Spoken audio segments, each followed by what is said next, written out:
O Eduardo, prazer falar contigo, Alex aqui falando. Em relação a essa questão que você estava falando na pauta política, mas olhando para as consequências econômicas, eu queria que você trouxesse nos comentários, porque é o seguinte, muita gente aqui no dia a dia, né, tem colocado culpa no presidente em relação ao preço da gasolina, ao preço dos alimentos. A gente sabe que não é muito bem assim, né? Se a gente está falando que o mundo inteiro está passando por essa dinâmica. Mas quais são os instrumentos, né, que o governo pode utilizar, não só esse governo, talvez Lula ou Bolsonaro, que seja eleito no ano que vem, independentemente de qual governo seja, que pode ser, ou seja, utilizado na situação fiscal, toda a situação política que nós estamos passando por aqui, que realmente, na sua opinião, o que você faria, né, se fosse o presidente ali sendo mais prático em relação a tentar solucionar esses problemas por aqui no Brasil, que a gente sabe que não são fáceis, né?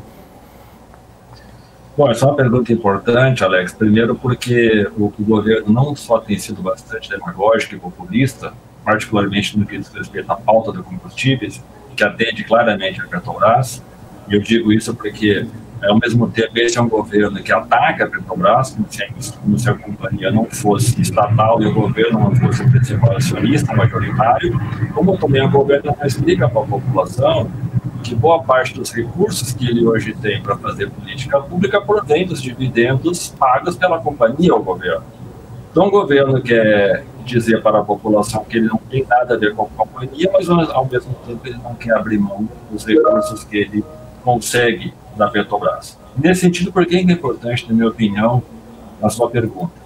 Porque os recursos que hoje o governo tem da Petrobras poderiam, por exemplo, fazer com que nós encaminhássemos, sem nenhuma estripulia constitucional,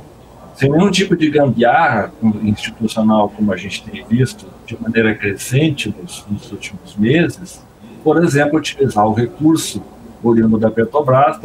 para criar algum fundo de estabilização, algum subsídio temporário, como outros países têm feito, diga-se de passagem, Estados Unidos, Alemanha, França, utilizando cada um a seu modo os recursos que são disponíveis.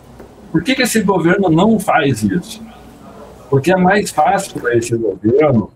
criar dívida futura, porque hoje os recursos que provêm da Petrobras estão sendo utilizados, dentre outros mecanismos, para financiar o orçamento secreto, para financiar a base política do Centrão, que hoje apoia o governo, ou para implementar uma série de políticas públicas que elas não têm necessariamente como foco mitigar a situação de pobreza, de fome e dificuldade econômica que a população passa. Então, é nesse sentido que o governo ele calibra mal as suas opções políticas, porque ele precisa de muito mais dinheiro para atender o clientelismo, o fisiologismo do Centrão, e ainda assim criar mais um buraco fiscal que vai estar contratado logo daqui para frente em 2023 por meio das medidas que vem implementando. Então, não dá para o governo dizer que ele é contra a Petrobras no sentido de que ela remunera muito bem o governo,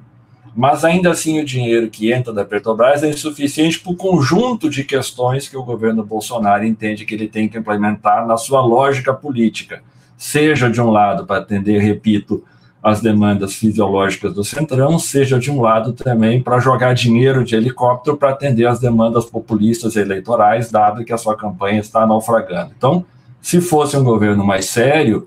nós não precisaríamos estar enfrentando essa situação, que certamente vai ter impacto na inflação, vai ter impacto no valor dos títulos que o Brasil vai vender a partir do ano que vem, como já está tendo, como nós poderíamos fazer uma política mais séria, mais responsável de atender a população, que hoje, de fato, está precisando,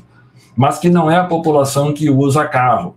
não é a população que vai usar o combustível, mas sim a população dos 33 milhões, que esses são efetivamente a população que hoje mais sente por conta da fome, da pobreza e do desemprego. Então, além disso, a política ela é mal planejada porque ela não distribui recurso para quem efetivamente precisa.